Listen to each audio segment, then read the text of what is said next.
Hello and welcome to So You Think You Know Wine, Season 6, our final round.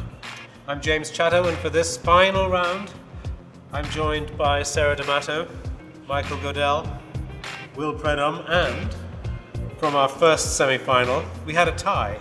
All three guys scored 1 point, so we added up the points they had over the whole season, and the result was that we're sitting with Bruce Wilder now.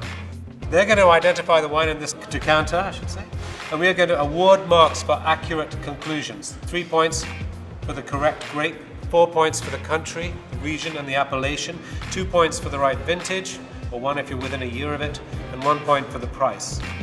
We're at the Wine Academy in Toronto. We're drinking from these Zolto glasses, very beautiful things. Let's begin. What do you think of the way it's looking? How does it meet your eye? It's not telling me much. Mm-hmm. It's a vibrant ruby color. It's a brilliant ruby, but there's a hint of needs to purple stand many paths as well. There's it's certainly some earthiness, maybe a little bit of Brett in here as well, which leads me to think Old World. That's giving there. The wines, not all of the wines from Italy, but a significant number of the traditional wines from Italy have this rusticity and purity of fruit. It's not showing like the wine that I want it to be on the visual, but it is on the nose and on the palate, so I'm starting to move in a direction. I think it's relatively young, but it's got a long life ahead of it. It's a pretty big wine. I mean, you say it's a light wine, but it's got a fair bit of alcohol. Yep. Right? The alcohol's not shy on it. Ripeness is not an issue. And there's a nice bitterness or astringency to the end, but it's not tough. It's not gritty. It's pleasurable astringency, if there is such a thing. Sure. I'm leaning a little bit more towards Spain, I think. I'm getting a little bit more American oak out of this. But there's a structure to those tannins, and it's not just that the tannins are firm, it's that they expand. They seem to grow in my mouth. So it kind of ties me down to one area, and I can't leave there. Anybody care to think about its age? Are we talking It's a great question. youth? It's fairly youthful still. I mean, relative to what it can be, meaning a tannic red. So, Yeah, it's useful in the sense that this can easily age another 15 years. absolutely. Right, but I think it tastes younger than it is. Yeah, Agreed. I'm with Oh, you. probably in the 2010, 2011 range, if I had to guess. So for this particular wine, is still youthful. It's kept some good fresh fruit. Mm-hmm. Yeah. Are you in Italy too, Sarah, with this one? No, I think I'm still going to lean towards Spain. I think there's some Tempranillo elements here, and I think that it's got some tannins to it. It's got some freshness as well too, and I think the age might give it away a little bit. I think it might be a longer aged wine. I think it's in. I think it's maybe in both American oak and neutral barrels. I want it to be Nebbiolo. I hear what Bruce is saying with the escalating tannins. The color is really throwing me off. This is rather deep for Nebbiolo. Nebbiolo is a thin-skinned grape variety with a lot of tannins. Often it has an orange meniscus on the wine.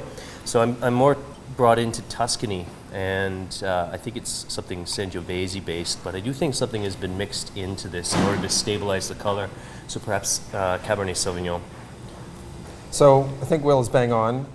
It's got to be Sangiovese based. On the back end of this, I'm getting a real iron quality to it. We talked about the taste of blood before. Again, a little bit of that. It's hematic, it's ferric, and it leaves me with that sort of mineral kind of tingling on my tongue at the end. So I'm willing to go out on a limb here and say this is Sangiovese. I don't think it's mixed. I think it might have 5 or 10% of something, but I'm going to say Sangiovese. I'm going to say Tuscany. I'm going to say Montalcino. I think it's a 2010 Brunello di Montalcino. That's my guess. And the price? And the price would be $39.95. It's kind of an age-old conversation between Sangiovese and Nebbiolo. But I gotta tell you, this doesn't have the color for either one of those. Agreed. But I never paid much attention to the way a wine looks anyways. In the mouth, structurally, it feels so much like Nebbiolo. It seems kind of youthful. That's the only thing. So I'm tied up between the two classic appellations of Barbaresco and Barolo. Which one of those is it? I'm not really sure. I'm going to go with Barolo, with the classic, and I'm going to say 2011. That's about the youngest vintage that I've seen. I don't think I've seen a lot of 212 yet. So I'm going to stick with 2011 Nebbiolo from Italy, from Piemonte, specifically from Barolo. And, well, price point. You know what? I think this is another one of those wines. If I say Barolo, then, well, it must be expensive. But I think it's one of those wines that'll surprise us with how attractive the price is. And I'm going to say $40. And a year? 2011 is what I'm still sticking with Sangiovese. Sangiovese doesn't have naturally this high of tannin, so I do think wood has been used here. And the color, again, I think it's been augmented, so a little bit of Cabernet Sauvignon added to it. It's from Tuscany. It's a leaner vintage, but in a really good site. I think 2011 or 2012, so I'll stick with 2011 for this particular wine. And price point, it's not overwrought by a significant amount of new oak, which is really nice to see.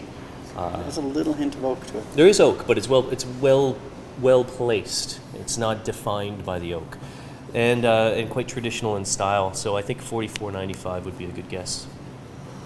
Okay. Okay, well, I'm going to be the odd one out. I think I'm going to stick with Spain. That's how you win this thing, Sarah. I'm going to stick with Spain, and I'm going to go with Tempranillo, Ribera del Duero, Rioja, maybe Reserva level. Just because of the age, I think it's probably 2011. And the price point, I think it's like good quality. I think I would go up to $26.95. Let's find out what we've been drinking.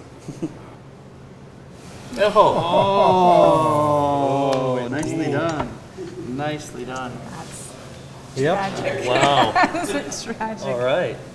It's Tignanello. It's Sangiovese with a little bit of Cabernet in it from Tuscany. This is the 2013. The price is $104.95. Sarah, you were one country away, just close but no cigar. Bruce, 2 points. Not bad. Michael, 6 points. Will, you tasted the Cabernet that was in there that makes this Tignanello, 7 points. Bruce, Thanks, man. well done. Will, Appreciate it. you're our Thank champion. Congratulations. All right. Cheers. Thanks, James. Thanks, Sarah. Thank you very much, guys. And thank you, too, for watching the 6th season of So You Think You Know Wine. I hope you enjoyed it. We certainly did. And see you next time, I hope. Cheers, everybody. Cheers. Thank you. Cheers.